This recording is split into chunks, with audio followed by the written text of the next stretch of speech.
time poverty? It's the acute feeling of having too much to do and not enough time to do it. Importance is Eisenhower's rule. During the battlefield, he always had a rule. What's urgent is not always important, and what's important is not always urgent, and that requires discernment. Dr. Cassie Holmes is a UCLA professor, award-winning researcher on time and happiness, and the best-selling author of Happier Hour. Her research teaches us how to use our time to live a happier and more meaningful life. Dr. Holmes' work provides valuable insights into living a more fulfilled and joyful life. So my favorite part is your example of this timeless short film that you display in the first day of your course. And what is that film, and what is the thesis of that short film? Yeah, it's a short film that I share in the first day. And I actually continue to touch back on in making my own time spending decisions because it's all about prioritization. And in the film, a professor walks into his classroom and on the desk in front of the class, he puts a large clear jar. And then he puts golf balls into the jar up to the top and he asks, is it full? And the new students nod their head. It looks full, but nope. Then he pours pebbles into the jar up until the top and the pebbles fill those spaces. And he asks again, is the jar full? And the student's like, yes, it looks full, but it is not. Then he pours sand into the jar and the sand fills all those spaces between the golf balls, between the pebbles up to the top. Is the jar full? And by this point, the students are laughing. It's like, yes, it looks full, but no, there was one more step. He pulls out 2 bottles of beer, pours one into the jar. He opens the other and he takes a sip and he explains this jar represents the time of your life.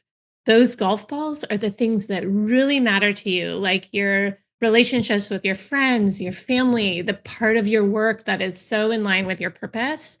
The pebbles are the other important things, like your job, your house. The sand is everything else. The sand is all of that stuff that fills our time without us even recognizing it. And what's really important to know is that had he poured the sand into the jar first, all of the golf balls would not have fit, which shows that if we let our time get filled, it absolutely will get filled, but not necessarily with what matters to us. So what we have to do is put our golf balls into our time jar first, into our schedules, protect time for, make time for those things that do really matter to us, because otherwise our time will pass with all the sand. And then we get to the end of the week and we feel we've been really busy, but we feel absolutely unfulfilled. But if you have spent time on those golf balls invested in what matters, then at the end of the week, yes, you'll still be busy, but at least you'll feel fulfilled. And then one of the students was like, Professor, what's the deal with the beer? And he's like, so glad you asked. The beer goes to show that no matter how busy your schedule is, how full your time, that you always have time for a drink with a friend, which is also an important lesson that there are these things that absolutely matter, that even if we don't plan for, it's worth creating and making the time. I love that example, especially the question of beer, right? Of course, beer is just a symbolism, right? You can replace that with just a picnic, a lunch, a sandwich, or a chai tea. How do we balance our incessant focus on optimization and also cultivating and deepening our deeper relationships? Since, as you know, superficiality is on a rapid rise and loneliness is an epidemic that we're all struggling with. Yeah, it's such an important question. And so often, actually, those things that matter, those golf balls, are about relationships, are about cultivating that connection with family, with friends. And it's very easy not to make time for those relationships because we take them for granted. And we're like, oh, we can always, like meet up with your mom, for dinner or give them a call on the phone or like meet up with your friend, particularly within partnerships. If you have a spouse, it's like, of course, I can always spend time with them. But that's not true, right? Because our time does get filled with these other things, and it's very easy to neglect those relationships. Yeah, it's so critical that we don't. Um, and I can talk about the fact that we get used to these things through hedonic adaptation and such that we stop noticing and they don't have as big of an impact on us. And as a result, we don't realize just how important they are. And with this idea of spending time, there's urgency and then there's importance. And we are often reacting to what seems urgent, irrespective of its importance. And what's so important when we're thinking about how we invest our time is really having an eye on and attending to what is important and making that time irrespective of the sort of urgency. My first exposure to urgency versus importance is Eisenhower's rule. Right, during the battlefield, he always had a rule because he understood with this time crunch of 24 hours, which is the greatest equalizer for all of us, what's urgent is not always important. And what's important is not always urgent. And that requires discernment. But I think I just want to highlight that concept since I think a lot of us, we live in this life very reactively and we don't really think about what's the best way to respond. And to respond intentionally, you need to discern, is it urgent or is it important? Yeah. And I actually love that you asked about the time jar analogy first, because having that in our minds as an analogy of how we spend our time is actually makes it so that we're not just reactive, we're actually proactive in how we spend our time and putting those golf balls into the time jar first, protecting, scheduling time for those things that matter, those things that are important. Then yes, we can be reactive to other things, but it's not that all of our time is just reactive. I mean, the sand is often because we are just reacting, and the sand is sort of fills that time because we are reacting and what seems urgent, and we're not using sort of filters for what indeed we should say yes to, what indeed we should say no to. But by being very proactive and crafting our time, and investing in ways that matter to us, that allows us to be more proactive. Let's go into the concept you said in passing, hedonic adaptation. Yep. A lot of people know that as the hedonistic treadmill. Mhm. Same concept, different semantics. What is that and how does it apply to your thesis of the book? Yeah, it's an important thing to understand. So hedonic adaptation, or the hedonic treadmill, is basically our psychological propensity to get used to things over time. So when you do the same thing again and again, when you're with the same person again and again, they stop having as intense of an emotional impact on us. That is, we get used to them, right? And with that getting used to, in some cases, we can even stop noticing. Now, it's good that we're adaptive in the face of negative circumstances, right? It makes us resilient. It helps us get through tough times. But it's important to be aware of this because we also adapt to and get used to life's joys, such that something that is absolutely a source of tremendous happiness and satisfaction can turn into something that, again, we don't even notice. And, there's lots of examples of this. I sort of share one because I think it's quite poignant of even thinking to the very first time that someone you really cared about said, I love you, right? It's so powerful and fireworks in your mind and your heart. And then a few years on, those words, I love you, get shortened to love you as you're hanging up the phone or heading out the door. And if something as powerful and profound as the declaration of love gets reduced to a couple words that you don't even hear, that shows the impact of hedonic adaptation. And it shows that we need to sort of be aware of it so that we can offset it, so that we can continue to experience joy from life's joys. Because, when we're talking about time and happiness, and we'll talk about, I suspect, time poverty in the sense that we don't have enough time. But really, there's a lot of potential happiness in the time that we're already spending. It's just we don't always notice it because of hedonic adaptation. And so we need to sort of figure out ways, how do we continue to pay attention when we're spending time in these wonderful, potentially joyful ways, but also being intentional about, the golf ball analogy again is making time for those things, those people that are important, even though it doesn't seem necessarily urgent. And of course, your spouse is going to, say, I love you the next day as they're heading out the door. But by not cultivating and sort of recognizing the importance of that relationship, then it can deteriorate. And that is something that, has, and also even investing in friendships, talked about this loneliness epidemic, which is so scary and so upsetting, because as a happiness professor, if there's anything that actually is so critical to our well-being, it is those having strong supportive relationships. When people study people who reside in blue zones that are conducive for people who live past 100 years old, there's one in Japan and quite a few places in Scandinavian countries. I think in the beginning, a lot of people focus on the diet, the lifestyle, the weather. But then later, people found out it's the social relationships that's highly conducive. So I just wanted to share that. And we will definitely go into time poverty, since that's a major struggle, or perceived time poverty within America. But before, I had an interesting thought. I learned this concept last month called productivity dysmorphia. It's people, and I think you struggle with this in your book early on, as you talked about before, your tiles and canvas analogy.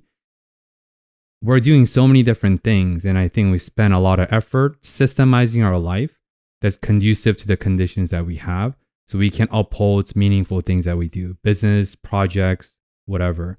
But then over time, through the phenomenon of hedonic adaptation, we get used to that level of busyness and optimization. So we're like, wait, we have a lot more time. Oh, we freed up more time, so let's fill it back up. But then I had this thought, like, wait, I spent 4 years with this podcast specifically. This is my 5th year. I spent 4 years systemizing my workflow, hiring, firing, all these different things. So now I won back a lot of time. Tim Ferriss's idea, 4-hour work week.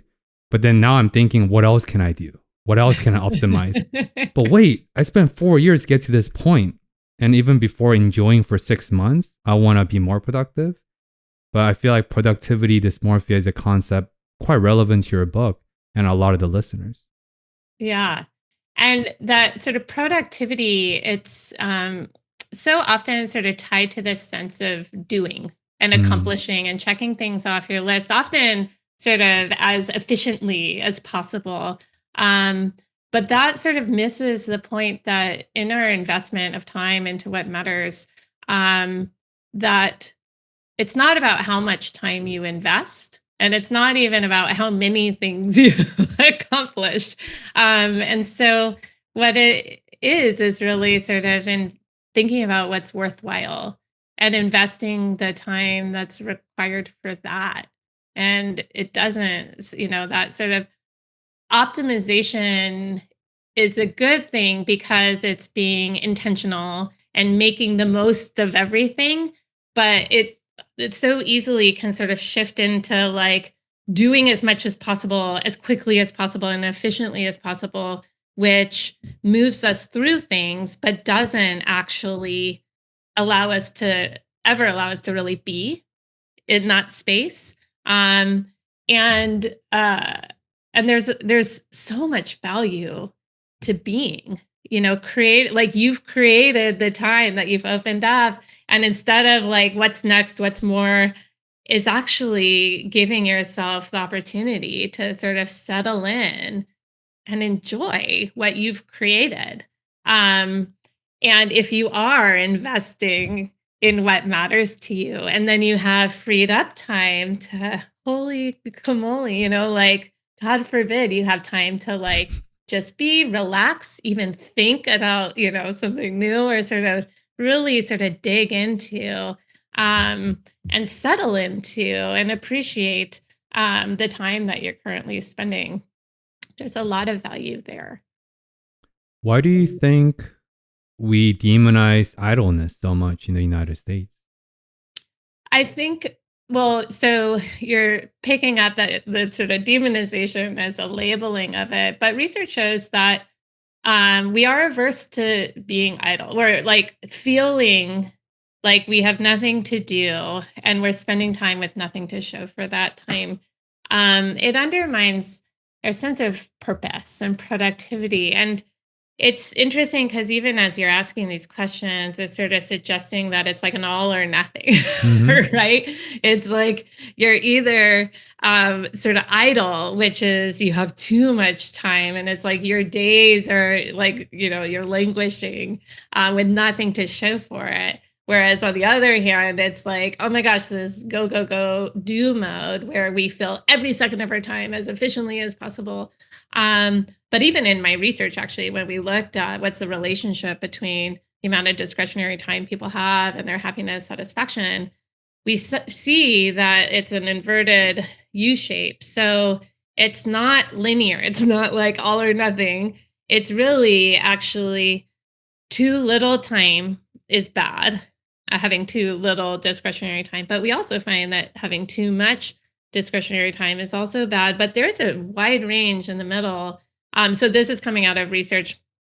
I don't know how much you want me to get into the details, but analyzing the American Time Use Survey data, so it's tens of thousands of working and non-working Americans, where we see that in that data set, that having between 2 and 5 hours of discretionary time in the day, it's actually flat. There's no relationship between how much time you have in your happiness or life satisfaction, which is interesting because yes, it shows extremes are bad. Idleness is bad, the too much time, more than 5 hours in our data. Too little time is bad, less than 2 hours of discretionary time. But in that time in between, there's not a relationship. So then it is really a question of how do you invest in that time? Invested are you in that time? And also that ability to be in that time and not sort of thinking of like what's next, but actually in the time that you're spending, really allow yourself to pay attention during it. Mhm. So, You actually detected my fishnet since my podcast is about nuances, and uh-huh. nuances are required for a lot of researchers, which I have on the podcast. So I tend to throw black and white questions, and oftentimes guests will catch the in between. And that's the whole purpose of this podcast is nuances, and the truth is in the gray. Yeah. With that, though, let's go into what we tabled earlier: time poverty. Yeah. It's interesting to see what you talked about, and like how does being time poor also make us more stingy? Yeah. Time poverty is something that I'm very interested in studying now, because it very much propelled me in my research, and it was something that I was suffering from and, continue to sort of pick up. And what it is, it's the acute feeling of having too much to do and not enough time to do it. So it is a subjective sense. It's not objectively how much time you have available. It's really that feeling of having too much to do and not enough time to do it. And in our work, we've conducted a national poll that showed that nearly half of Americans feel this way. And it is interesting because we also have information on demographics who feels this way. So it is moms tend to feel more time poor than dads. Hmm. Working individuals, particularly working parents of young children. And if your partner works as well, that is the most time poor group. You see that retirees have a lot of time. You also see that actually empty nesters, so parents, but when your kids have gone off to college, they feel like they have much more time than even individuals who don't have kids at all. There are these sort of subjective features of it that influence the extent to which we feel like we have a lot to do, and then the sense that we don't have enough time to do it. Now, it's limiting because not only is it pervasive, but it's negative because it has very limiting effects on what we do and how we feel. So when people feel time poor, they're less healthy, right? When you feel like you don't have a lot of time, we don't make time to exercise. We delay going to the doctor. We eat fast food. It makes us stingy with our time. which is like, it makes us less nice, right? When you are in a rush, you're less likely to slow down and help others out. And our work shows that also makes people less happy. As I mentioned, that those with less than 2 hours of discretionary time in the day are less happy. Those are the time poor folks. But what's interesting is that it is a subjective feeling. And actually, there's ways of spending time that can make you feel like you have more time. In particular, spending time in ways that make you feel really effective. Um, and one of those ways is actually spending time to help others. In my research, we have found that even though when we feel time poor, it makes us stingy with our time, we're less likely to help people. That when actually we spend time to help another, we feel more time affluent because when you spend time to actually help someone, and you're like, "Oh my gosh, I accomplished so much with that time that I just spent," which expands your sense of how much you can accomplish with your time more generally, sort of loosening that sense of constraint, of this resource and being able to achieve what you set out to do. I think the specific case study that stood out from your time poverty is the seminary students, Yeah. right? Their entire ethos of their profession is to help others spiritually or emotionally and mentally. But then with this perceived time poverty, they will skip this person who needed help. Sure, it was Yeah. an actor, but they would just walk, zip by. But then the people who did wait and did help out, like you said, they did feel like, oh, even though I had a limiting time constraint based on this control study, I felt pretty good about what I did. Yeah. And I feel like it's like the immutable and immeasurable aspect of our emotions and fulfillment. And as you know, service or servantship usually Mhm. helps increase our feeling of gratitude and happiness. Yeah. I love that study. It came out of the 70s by Darley and Batson, the Good Samaritan study, because those seminary students, in the study, the task was to go present the story of the Good Samaritan, which is a story about, someone stopping to help someone along the way. And here they were, rushing down the hall because they were told they didn't have a lot of time. They were made to feel time poor. And even these, kind, wonderful seminary students rushed past someone who needed help on the way because they felt like they were late to present the story of the Good Samaritan. So all of that, the whole sort of setup of that study is just so impactful and really makes the point. Um, and and also, I do want to sort of highlight the caveat, though, that we found in our work, we were like, people were giving 30 minutes of their time, 5 minutes of their time, but they were giving their time. It felt like they had volition in this. Um, you see actually negative effects when it becomes all consuming and people feel like their time is being taken and absorbed by others. So you see like long-term caregivers actually, that it has a depleting effect. Or if you have an individual in your life that really takes your time without you feeling that you're actually giving it, then you don't see this positive effect on time affluence. I would really want to drive this thesis home because I think people nowadays, especially if they consider themselves as like high achievers or peak performers, we wear this busyness like an armor, like a trophy armor. Why isn't that a good metric to define or measure our success and happiness of our lives? Yeah, it's interesting because research has even shown that in our Western culture, busyness has become somewhat of a status symbol. That this sense of like, I am busy shows that I'm needed, and people, are like, I'm in high demand, and therefore I'm like important. And so the the problem with that is that, again, with busyness is tied to just doing more, but it doesn't link to doing more things that matter to you.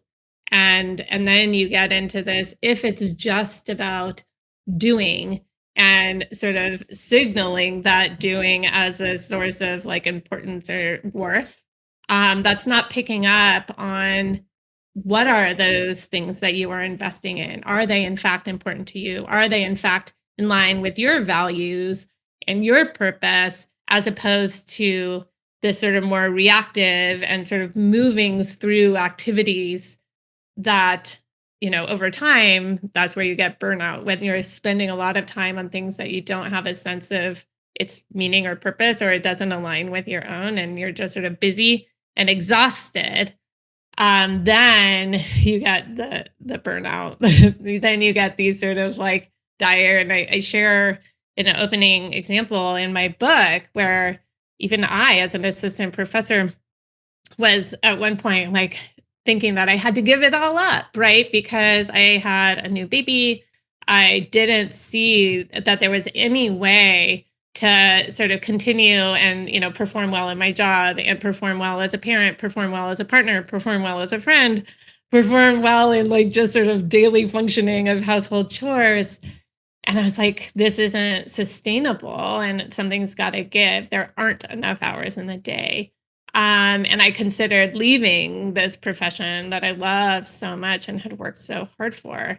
But then I realized, and I was like, actually, and honestly, the discretionary time work and that I was just sharing, when we found that it's not that those who have a whole lot of time are in fact happier. It's really about investing the time you have in ways that matter to you. And that requires being intentional, but it also requires sort of sifting out a lot of that sand that, yes, makes you busy, but isn't necessarily sort of, getting you further into like any of these dimensions, whether professionally or being a good parent, good partner, good friend. So my book and my work since has been like, okay, given that the answer for greater happiness isn't having a whole lot more time, it's really about how do we invest the time that we have. Um, and the answers there are really sort of investing in activities that matter, spending time, making time for those golf balls. But also when we're spending time on those activities of paying attention. So, sort of offsetting hedonic adaptation. So, you know, if you are able to spend time on that thing that matters, that at least you're like not missing it by thinking about what's next or being concerned about like, oh, how quickly can I get through this so I can get on to the next thing? Because even that sort of drive towards productivity and efficiency can absolutely undermine the quality of the time you're spending. That reminds me of the book 0 to 1 by Peter Thiel. He's a co-founder of PayPal. He's the only business person who bested Elon Musk because they had to merge, all right? He talks about it's not necessarily how much you diversify or the capital you're utilizing, but it's about where you invest in. Mhm. And I think that's a through line with what you said. It's not about the quantity or the measurable time or scale. It's where you're spending that dollars or time or energy. And that's intentionality. And I think people forget that, oh, I don't have enough time or I'm too occupied or I'm too tied down. But like you said, the sands example, that was a really good opening question. Because like you said, intentionality defines proactivity, and it's always better to be proactive and be thoughtful. I think a lot of people don't know the difference between like reactions and response, right? I feel like reaction is just you're reacting to what's unfolding. And I think response is it's responsibility. You're taking into the account of the circumstances, the information that you have, and then you're making an intentional or thoughtful decision. And I think that's what response is versus reaction is just what most people do. Yeah. And then that's lovely and so well articulated. I love that link that you made.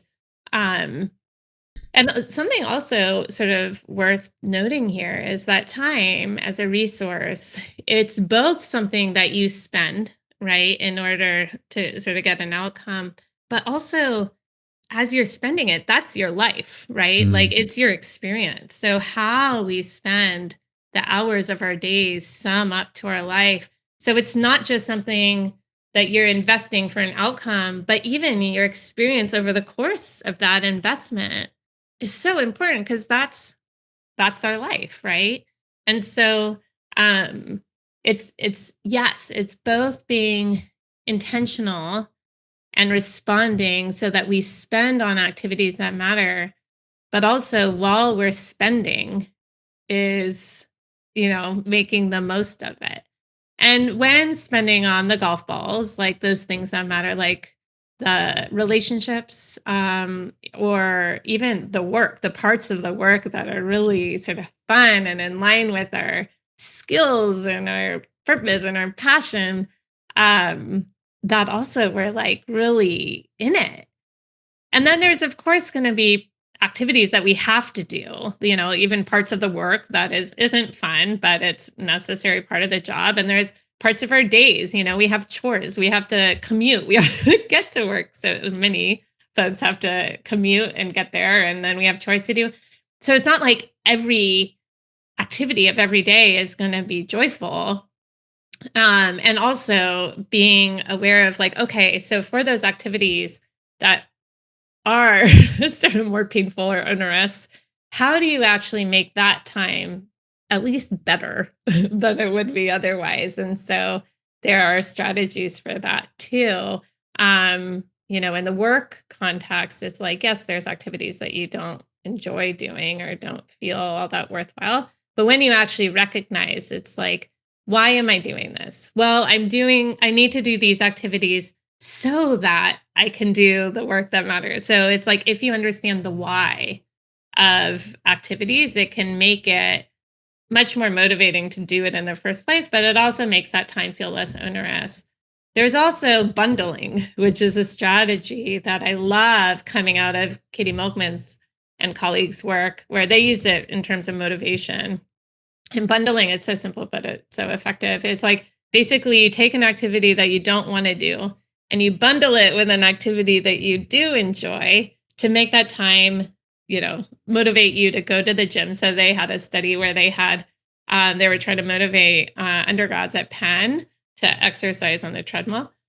And so they bundled it with listening to audiobook, a like really riveting audiobook. I think the book at the time was what was it? It's with cat notes. Anyway, and by linking it, it motivated, because they could only listen to the audiobook when they went to the gym.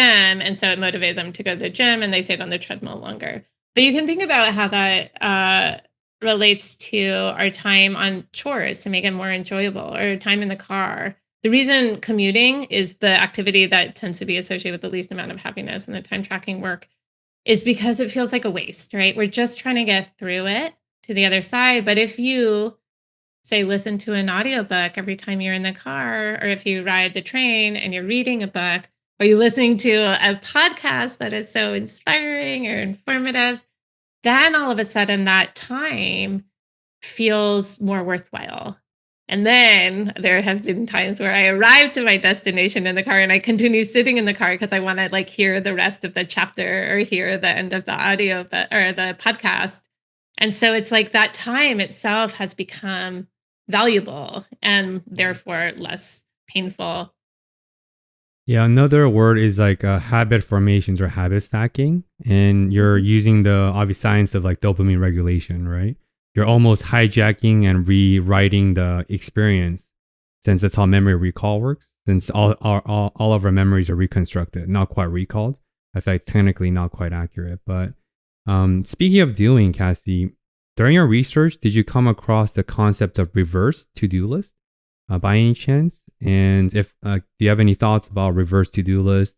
Since I think to-do list was created to help us with our productivity and feel less overwhelmed. But ironically, like the Good Samaritan study, since irony really speaks volume, we get overwhelmed and we actually feel guilty and shameful when we do not accomplish whatever XYZ that we actually put on the to-do list. So I feel like reverse to-do list is more effective. But I was curious if you came across that concept.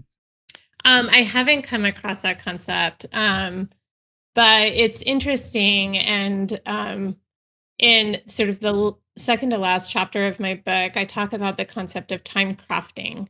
And so pulling all the strategies that I share that are based off of the research from the book, and basically talk about how do you design an ideal week so that you sort of make sure that you protect time for those golf balls, those things that matter. But beyond just sort of protecting time for it, when in the week are you going to invest your time, and being aware of where you have the most energy, the most sort of attention. Some of us are night owls, some of us are larks. And also, we know the sort of cadence of our um, emotional sort of experience throughout the week. And so it's like these things that matter to us, where can we put them into our calendar to protect time for it? So the part of your work that's so in line with your purpose that it's so easy not to get that work done, because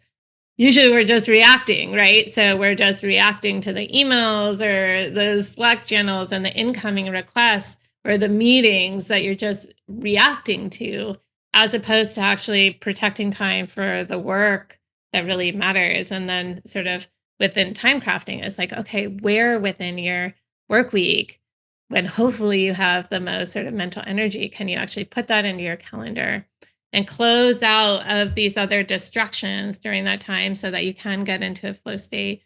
Where within your calendar do you sort of put those dates? Like I have my coffee date with my daughter, which is so important.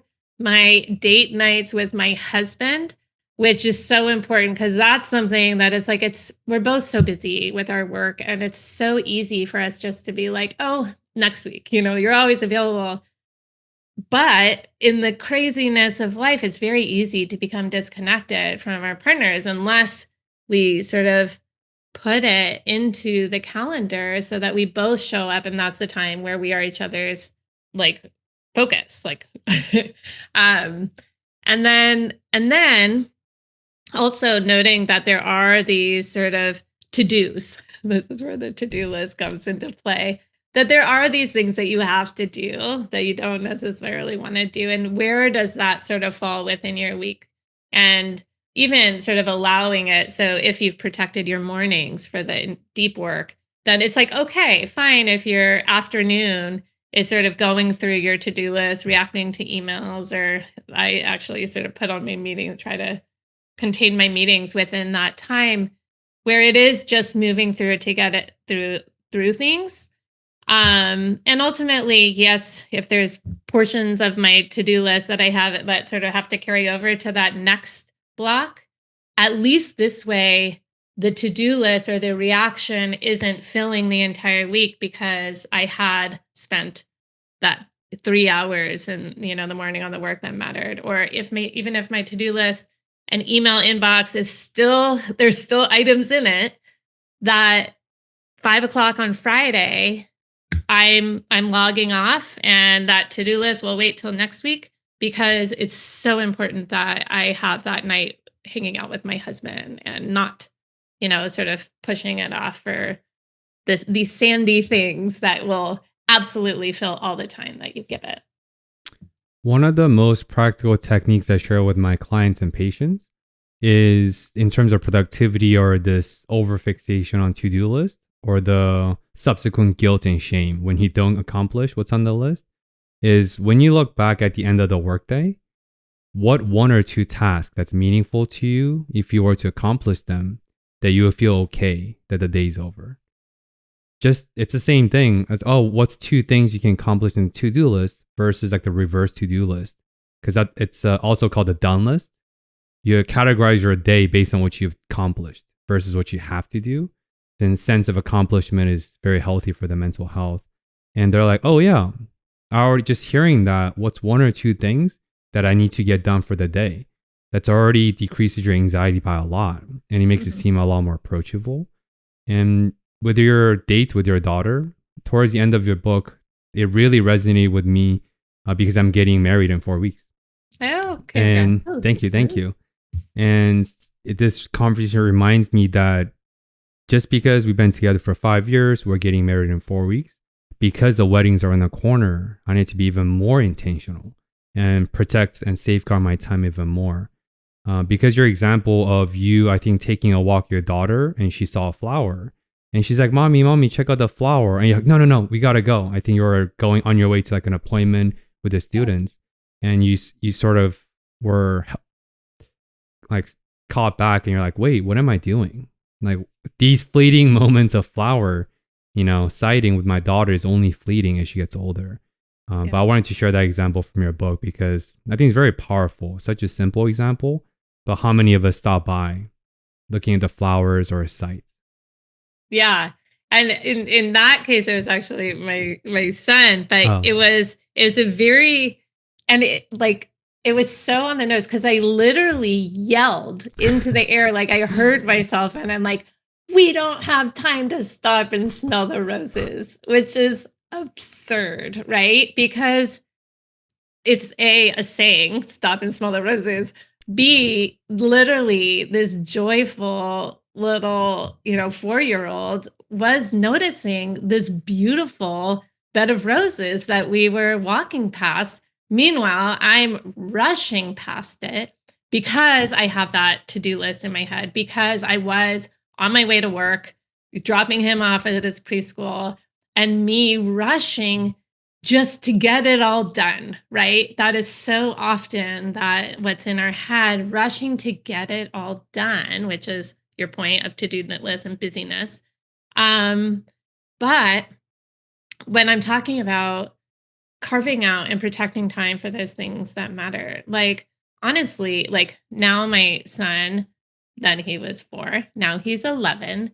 I have to drive him places. He is not even stopping to smell roses. And, it's like that commute actually was a golf ball that I didn't even recognize. It was this wonderful time, like precious time, that in the mornings walking, through the beautiful UCLA campus, and his joy and my sort of potential joy is so fleeting, that time together.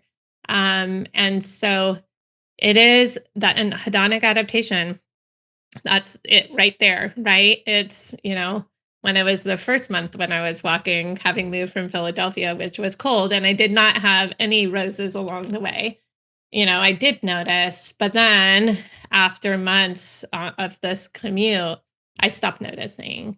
And it's really important to recognize you're actually, you're about to get married.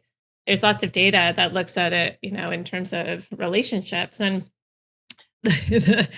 people are happiest. Like it's actually like a, hat shape, inverted V shape of happiness with respect to like when you get married. And our wedding days, like that's where we're the happiest. And then we sort of return to baseline, and some data it shows like 2 years later.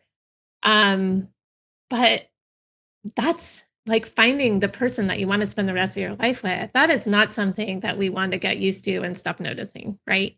And so again, sort of those dates or whatever it is, actually, this might be an opportunity to talk about the wonderful role of rituals. So research shows that couples who have shared rituals report greater relationship satisfaction.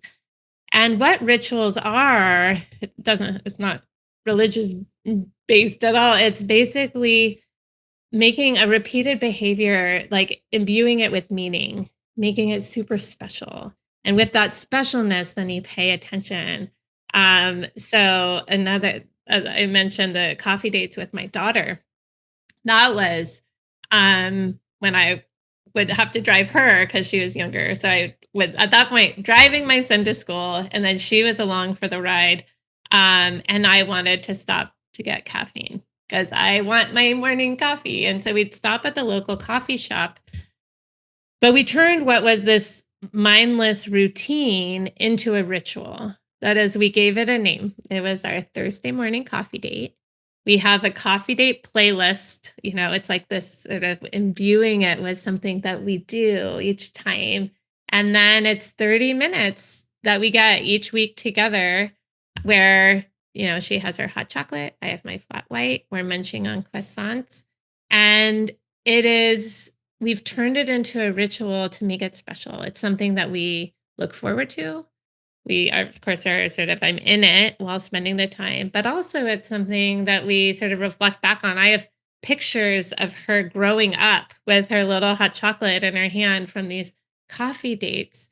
And so thinking about how can you sort of turn something that is routine, particularly if shared with a partner, like cooking dinner on Friday, you could, make that, or even a morning coffee together ritual or a walk, just giving it a name to make it special, to make you pay attention, and to sort of soak it up, so that it's not yet another activity that you're moving through mindlessly. It's crazy that you brought up rituals. I interviewed Michael Norton Oh, last yeah. week from Harvard, and he just, for his book, The Ritual Effect. And I think it's interesting to highlight the undercurrents of rituals, which is meaning making that you alluded to. Yeah. Can we go into meaning making a little bit? And how can we utilize the power of meaning making, since we're not just the mammals with the biggest brains? We have this beyond neocortex, we have this ability to create meaning out of nothing. Since Mhm. I personally believe philosophically that life is inherently meaningless, but I find that empowering, right? Not like the optimistic nihilism, right? But I find that empowering because, oh, if it's a blank canvas, using your analogy from the book, I get to paint and I get to create the meaning out of the canvas, whatever that means to me. Yeah. Meaning making, it's really understanding the why of it. Mm, And it's not the why, actually, it's your why. Why does it matter to you? And so even the coffee date, like the ritual, like the meaning of it is this special time that my daughter and I have, just the two of us. Right. So the why of it is that relationship, that mm, connection. Um, and I have actually, folks, in my book. So the book is actually based off of, a class that I teach my MBAs, applying the science of happiness to life design, which is sort of pulling together the research from behavioral decision making, psychology, organizational behavior, marketing, um, to understand how can we make decisions to increase our happiness in the day to day, design our careers with greater sense of satisfaction, and really design our lives so that we feel more satisfied and meaning and greater happiness with our lives overall. Um, and in the course, I give my students assignments. And then that's what I describe in the book, these sort of exercises that folks can do. One of them, in terms of finding one's purpose, finding one's meaning, is very helpful because I actually think that that in itself is like, what's your purpose? Is so daunting. It is so overwhelming. And it's like, I don't know what my purpose is. I must not have one. My life is meaningless, right? But the five whys exercise is really helpful. And what it is it, so if I ask you, what do you do? Like, what do you spend your time on? And I generally frame it in the professional space, but you can sort of say, what do you spend your time on? Why do you do that? Um, the first answer for work is generally, like, some people will say, for money, or some people will sort of describe the job description of, like, I do this because I'm a business school professor. Why do I do that? Well, to do research and to teach. But then you ask yourself why. Why, for your answer, why that? Why is that important? And then, so for research and teaching, I'm like, actually, it's about, I want to do that to create knowledge and to disseminate knowledge. And then, well, why that? And then once you ask yourself and answer five layers of why for you, not like why is it important in general, for you, why is it important? It like reveals what is it that really drives you? What is your intrinsic motivation? What is your why? And in doing that exercise was really helpful for me because it clarified my purpose is to create knowledge about what makes people happy and disseminate knowledge about what makes people happy. And even if I asked another answer for that, like why that is like to make people feel happier and more satisfied in their life. But that is so helpful because, we talked about these filters of like, what should you say yes to? What should you say no to? if you're quite clear about your why, your purpose, you can use that as a filter of what to say yes or no to. So, like for me, so if I'm, a faculty member and I'm approached about research projects, and I'm like, okay, is this a project that will help create knowledge about what makes people happy? If so, yes, it's worth my time. If not, no, it's not worth my time. Is it like being invited to speak on a podcast? If I view it as an opportunity to disseminate knowledge about what makes people happy, yes, it's totally worth my time. Um, if it's not, then it's like, okay, no, no, thank you. Um, and so the meaning making is I feel like my life has meaning because I'm clear about what drives me. I want to create knowledge about what makes people happy, disseminate and like feel happy and sort of perpetuate happiness within my community, which also is including my family and my friends. Um, and so I absolutely feel like there is meaning in my life, which I have identified as what matters to me. And that's really motivating.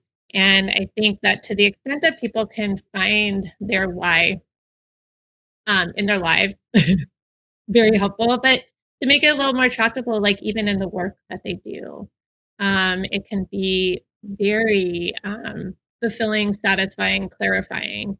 And we do make meaning, right? Like the some, there's even different research on like happiness and meaning. Um, and they're actually quite intertwined because the biggest predictor of having a sense of meaning is actually whether one feels happy. But there's also like having negative experiences contribute to meaning.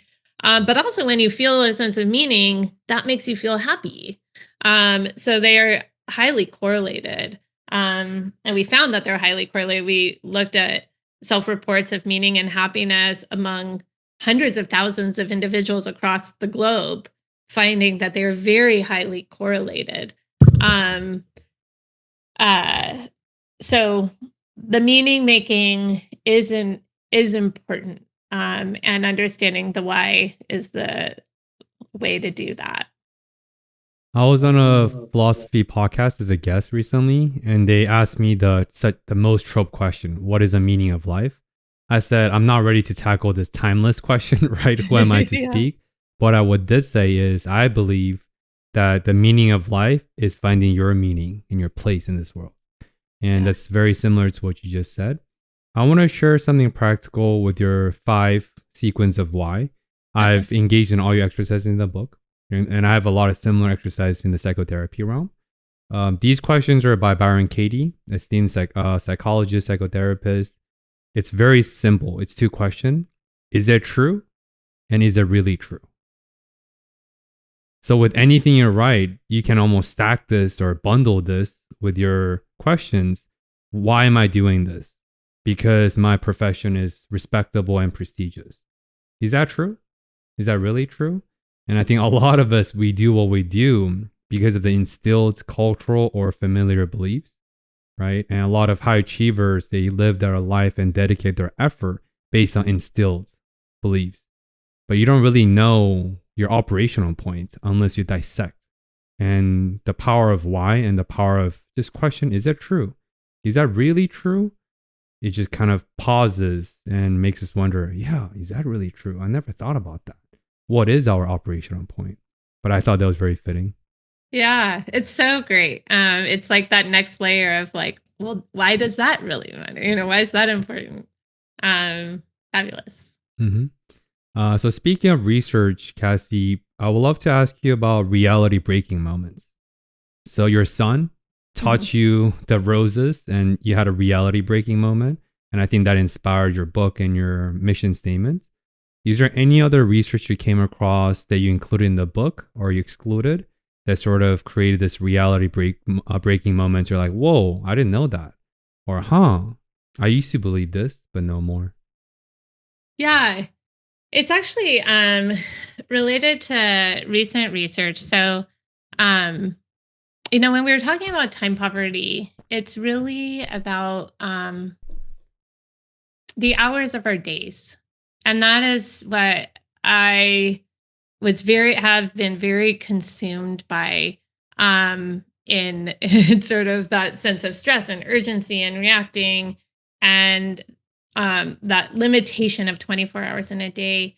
Um and then the sort of question is like, well, why, when we become intentional about our time, does it actually lead to greater happiness? So in my work, I have found that when I lead people to think about time versus money, it makes them feel happier, because they become more intentional with their time.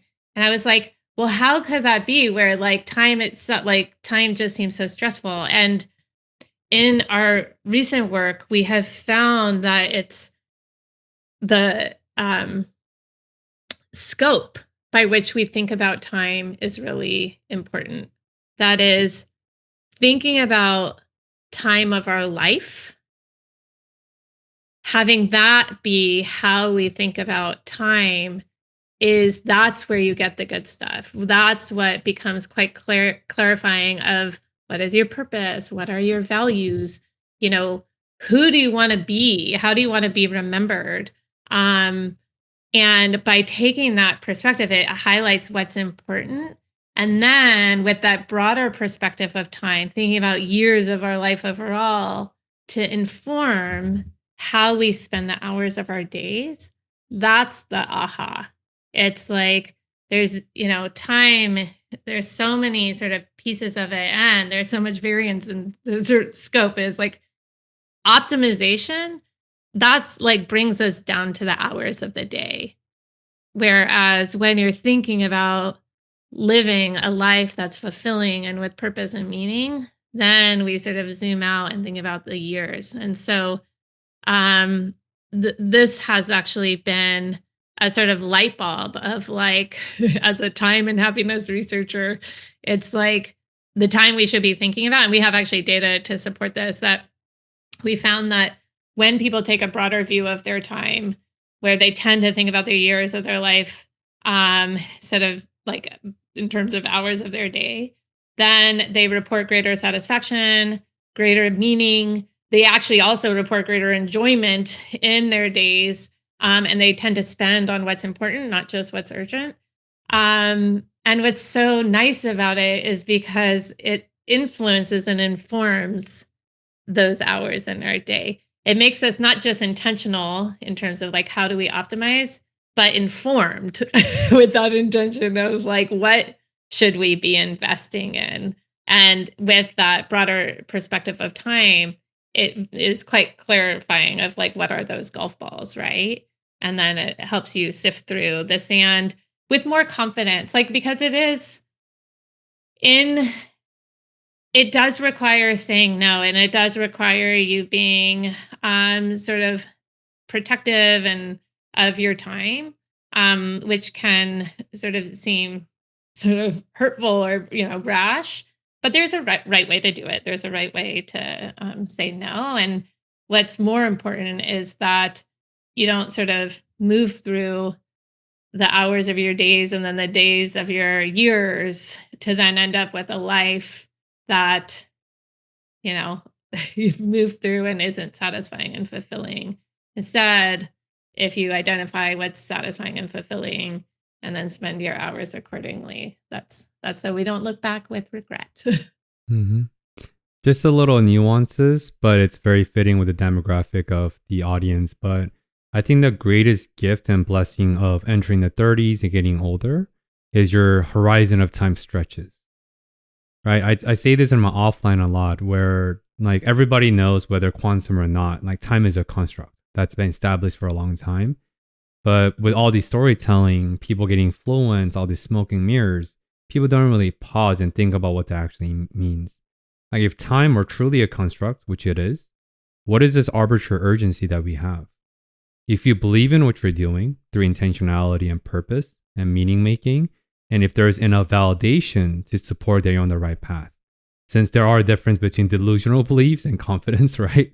You do need a certain level of validation. Otherwise, it's just opportunity cost and etc. So if you have all these markers, that's when the long game perspective happens.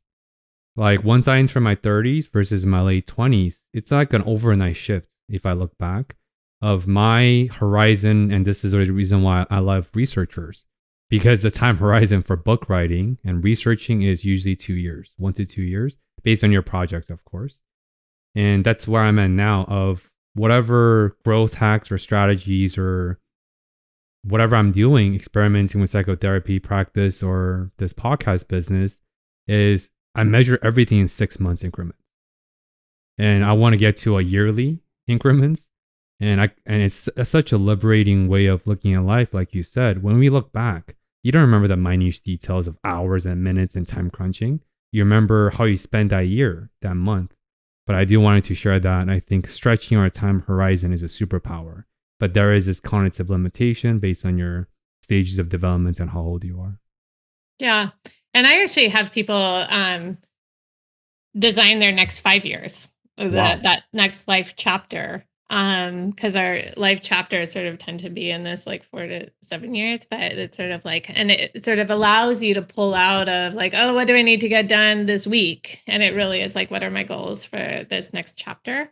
And I mean, in my research, I have looked at how the way we experience happiness shifts over the course of our age, of our lives, as well as the types of experiences that elicit happiness shifts over the course of our lives. And it's interesting, you're talking about that sort of shift from the 20s into 30s. And we found in our data that there is actually, the 30s is an interesting time. So in this work, we were looking at, it started actually by analyzing millions of expressions on the blogosphere of happiness. So when someone says, I feel or I'm feeling happy, what's the sort of content of that expression? And this was work with a computer scientist. He developed a sort of like web crawler that we could analyze millions of expressions of happiness. And we saw that there were 2 types of happiness. There's sort of 2 clusters. One was excited happiness, this sort of high arousal, like, and also anticipatory. It's sort of like, I'm excited, sort of. And then there was calm, contented happiness, which was very much in the sort of here and now, sort of settling into the moment. And what we found was that those in their 20s were much more likely to express excited happiness. In one's 30s, it was actually equal. So you're equally likely to express excited happiness or calm happiness. In 40s, it's more about calm happiness. 50s, the gap is even greater. 60s. So increasingly, it becomes about calm and contentment as in terms of happiness. And you can see how this is adaptive, because in your 20s, you are sort of preparing for the future. You're trying to establish yourself. And then in your 30s, as you're starting to sort of find your partnerships or some, starting a family, and you become a little more secure in your profession, then it's like also like you're both that excited, but also like, how do you start sort of enjoying? Like, I mean, even what you were saying before, it's like, I worked so hard to like set this up and now I'm here. And then I'm like, now what? Well, it's like there's this opportunity to sort of start being content with what you have and proud of and sort of appreciating what you've set up. And then in their 40s, 50s, it comes much more about sort of contentment. And also in our work, we were looking at happiness from ordinary versus extraordinary experiences. And we find that those extraordinary experiences actually make everyone happy. But among young people, extraordinary experiences, those incredible vacations, personal accomplishments, like life milestones, those create greater happiness. As people get older, ordinary experiences start to produce greater happiness, like those simple shared moments with a loved one, enjoying like a treat, noticing nature. And what's the driver is not about age per se. It's really how much time people feel like they have left in life. So when people recognize that their time in life is limited, then they start to savor those ordinary moments. That's when you offset hedonic adaptation, because you realize just because this activity is an everyday activity now, it's not going to continue to happen every day. And that recognition makes us pay more attention. It offsets hedonic adaptation. And so this is actually really nice, because what it's picking up on is what I was just saying of like the time perspective that we think about. Younger people tend to view their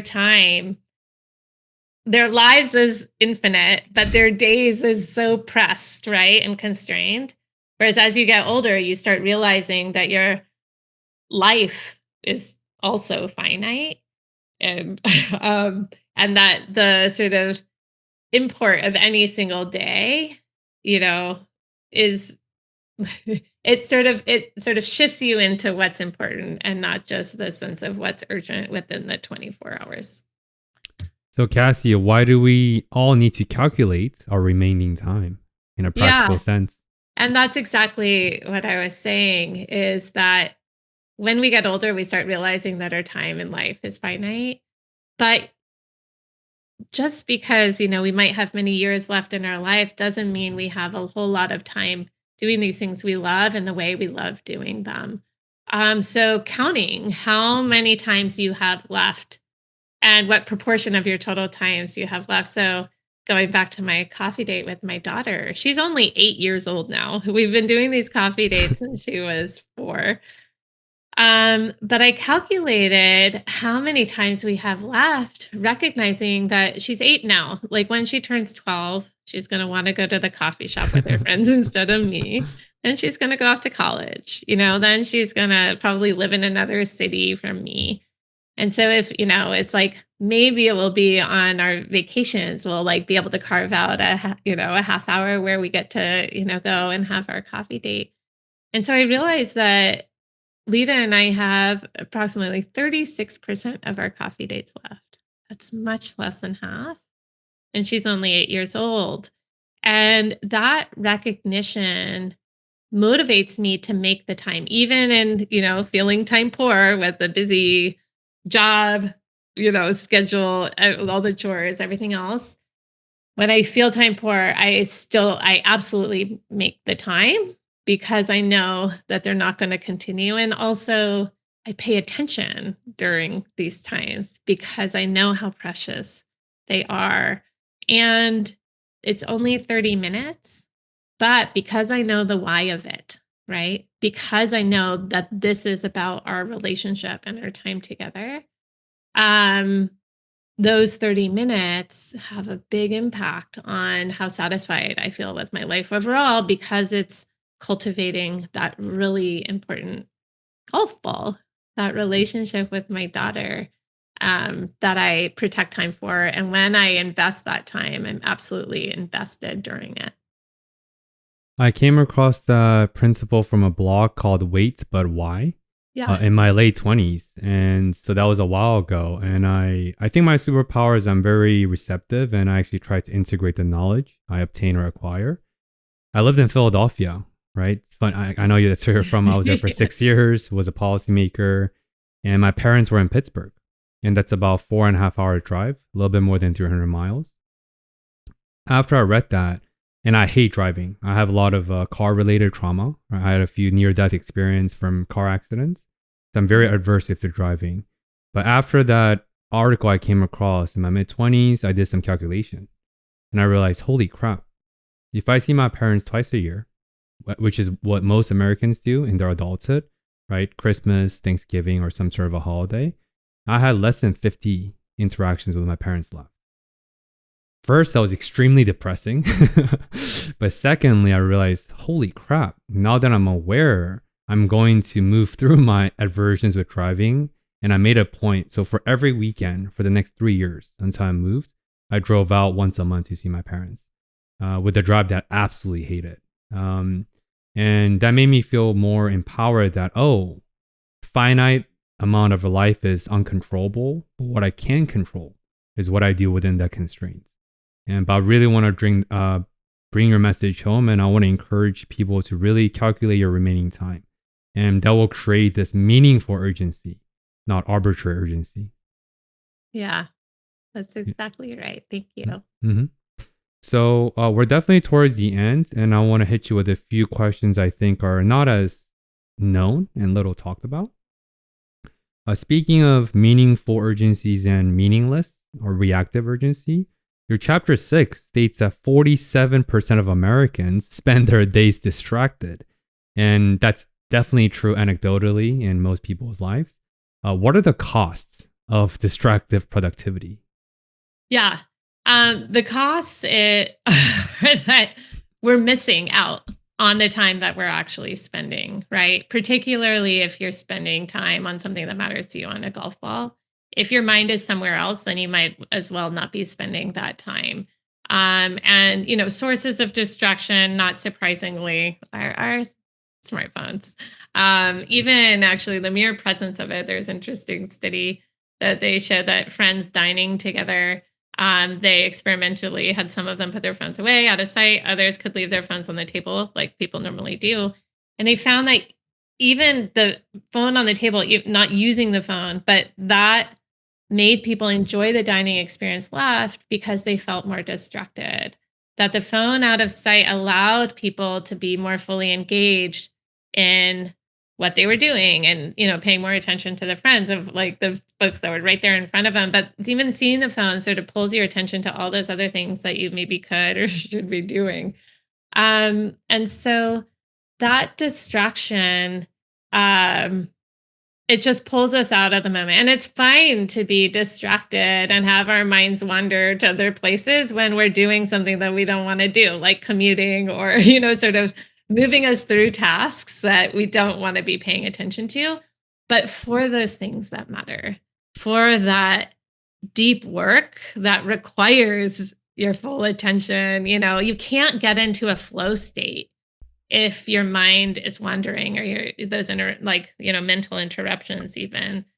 And in those flow states, that's where we're at our best, right? We're our most creative, most productive. We're using our skills to sort of do something that feels worthwhile to us. And so it's not that all distraction is bad, but it's if we're distracted spending the time that actually matters to us, then we might as well not be spending that time. I think the science of or psychology behind overcommitting. Yes, but wait. Can you talk about that? Since I think that will bring your message home even further. Yeah. There's interesting research. The yes damn effect is actually what it's called, which I love. And this is driven by, we tend to think we will have more available time in the future than we have available today. And actually, this doesn't happen as much for money. We think we will be as sort of constrained in the future financially as we are today. But anyway, time, we think we will have more time available in the future than we are today. And so when we're asked to do something, we're like, sure, I'll do it in a month, even though there's no way I could do it this week, because you have all those things on your calendar. But in a month, sure. And then a month comes and you are as busy then as you are today, of course, and so there's this yes, damn effect, that you say yes. And then when the time comes, you're like, darn it, I should have said no. And so to offset this tendency is if there is a request that comes in, ask yourself, would you want to do it tomorrow or even today? And if so, then it might be worth something, worth protecting time for in the future. And you can use that filter, the purpose filter of, is it in line with your why?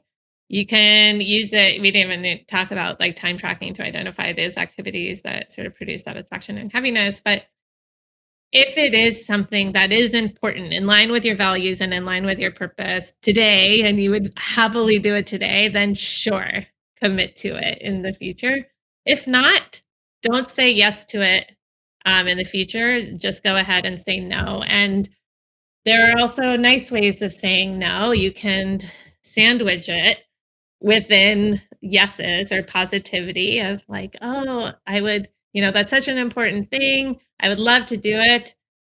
The no is unfortunately, I can't commit to it given my other, commitments and time.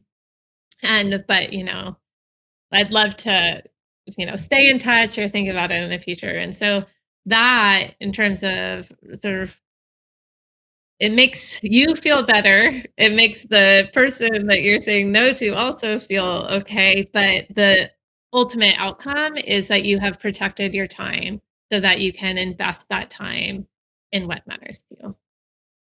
I think one of the most meaningful things that is to me always worth the time is being awestruck. So what is being awestruck and how does it help us expand our time warp? Yeah. And being awestruck, it's sort of having the experience that takes you beyond yourself. And it expands your perspective. And um, sources of awe come from nature, where, it's sort of pulling you beyond yourself. And actually, research shows that being outside is a mood booster. Also, achievements. So we just spent spring break in New York, um, and went to the theater. We went to the Met, and these like performance through art, through theater, through music, it is expanding ourselves beyond, beyond ourselves. Also, you can be awestruck through social connection. Um, so you can even identify for yourself, like even reflect back over the last couple months. Was there a time that you felt a sense of awe? And recognizing that so that you can sort of pursue that and make time for it. And research shows that actually, when feeling awe expands our sense of time, it can help decrease our sense of time poverty. And so it is, whether it is, you know, stepping outside, noticing that sunset, whether it is booking, tickets to see live theater, live performance, go to a museum and actually spend the time. Interestingly, I just heard someone say a stat that now at museums, people spend half as much time in front of any painting than they did historically because they're just going to see it, take a picture, and then move on, that they don't even like look at it. And with art being an opportunity for awe, is a sort of reminder, not just going to the museum, but actually giving yourself the space to absorb and sort of see what it is that you're seeing.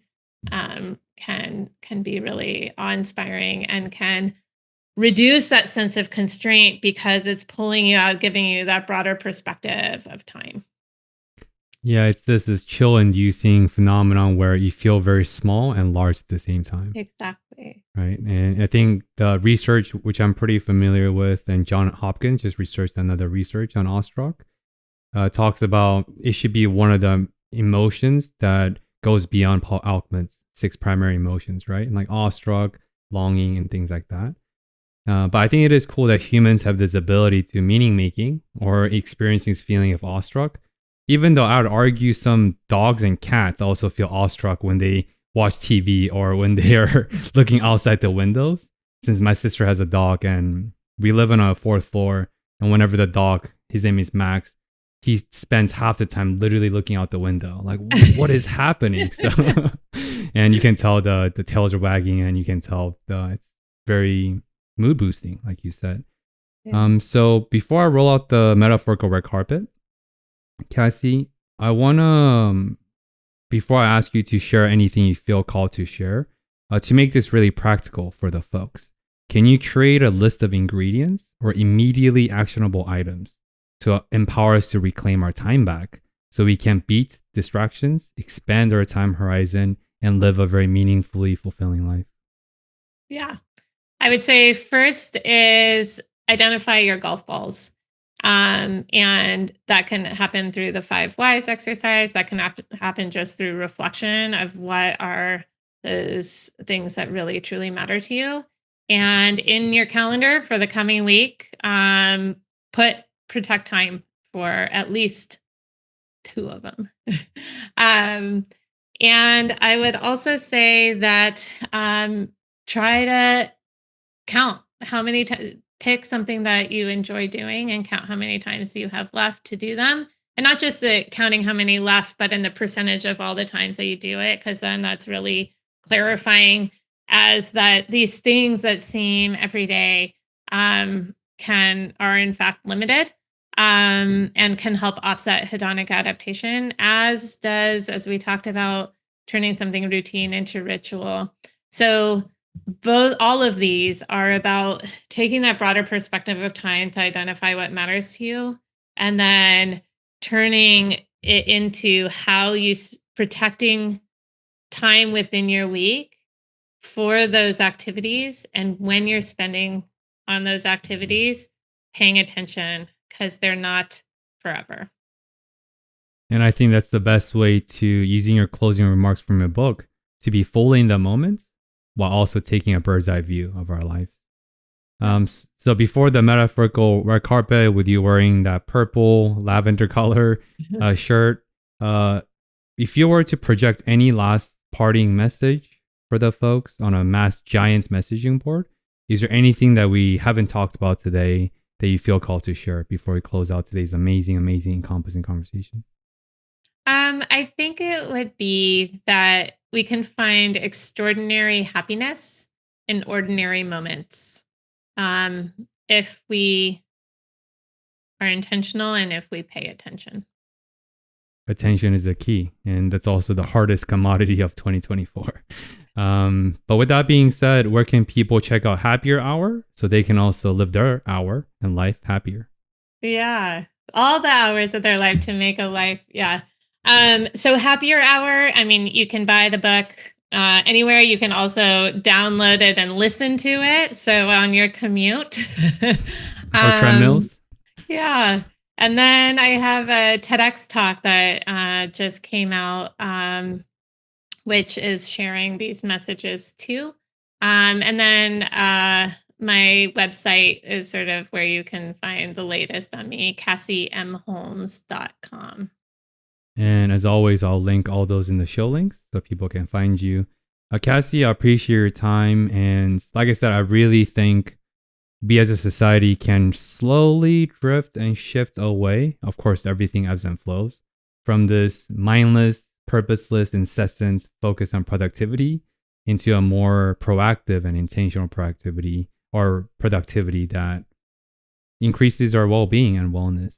And I appreciate your time, your expertise, and your energy today.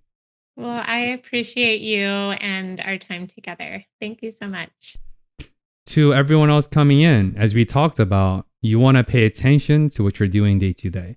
And we appreciate you checking us out for this week's of Discover More. I'll link all of Cassie's information below. And before we leave, I want to ask for one favor. If you can share this episode, if it resonated with you and helped you discover more about what you're interested in, share this episode with one friend. It's free and effortless for you, but priceless for the podcast's growth. And as always, hope to see you in the next week's train of Discover More. And we encourage you to choose curiosity over fear. Until then, see you in the next week's train of Discover More. Thank you for tuning in.